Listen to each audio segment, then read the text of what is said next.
ഐം so സോറിടാ, ഞാൻ കുറച്ച് late ആയി പോയി. അവക്ക് ഇന്ന് ഓഫ്, അതുകൊണ്ട് അവള് റൂമിലുണ്ടായിരുന്നു. അങ്ങനെ സംസാരിച്ച സമയം പോയി. ഏയ് അതിനെന്തിനാ നീ സോറിയൊക്കെ പറയുന്നത്? നിന്റെ ഫ്രണ്ട് അല്ലേ? എടാ ഒരു മിനിറ്റേ. ഇതാരും ഇത് ചറപറാന്ന് മെസ്സേജ് ഒക്കെ വരുന്നുണ്ടല്ലോ. ഇതാ പെണ്ണാ. വൈകിട്ട് എന്താ ഫുഡ് ഉണ്ടാക്കണ്ടായിരുന്നു, അതിന് മെസ്സേജ് അയച്ചതാ. നീ പറഞ്ഞു കേട്ടിടത്തോളം അവളൊരു മര്യാദക്കാരിയാന്ന് തോന്നുന്നല്ലേ? അതിനെ കൊണ്ട് വേറെ ശല്യമൊന്നും ഇല്ല. അവൾ തന്നെയാണ് എല്ലാ പണിയും ചെയ്യുന്നത്. പിന്നെ ഇടയ്ക്ക് ഞാനൊന്ന് സോപ്പിട്ടൊക്കെ നിൽക്കും. പക്ഷേ അവളെ ഒഴിവാക്കാൻ സമയമായി. ഇവളെ കൊണ്ട് എനിക്ക് കുറച്ച് ആവശ്യങ്ങളൂടെ ഉണ്ട്. അതുകൂടെ കഴിയാൻ നൈസായിട്ട് ഇവളെ ഞാനങ്ങ് തേക്കും. കോളേജിലേ എനിക്ക് പുതിയൊരു ഫ്രണ്ട് ഉണ്ട്.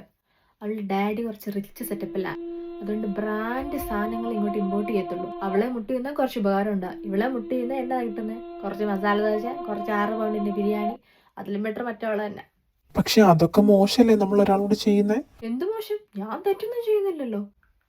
നിനക്ക് അവളെ ഇഷ്ടമല്ലെങ്കിൽ നേരത്തെ നിനക്ക് റൂം മാറിക്കൂടെ? എന്തിനാ നീ കാത്തിരിക്കുന്നേ?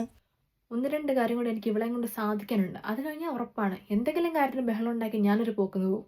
ഇവള് പിന്നെ മണ്ടിയായോണ്ട് ഞാൻ 2 ചാട്ടം ചാടിയിൽ അവള് മിണ്ടാണ്ട് അവിടെ നിന്ന് മുങ്ങിക്കോളും. അല്ലാതെ അവളെ കൊണ്ട് എന്ത് ചെയ്യാൻ പറ്റും?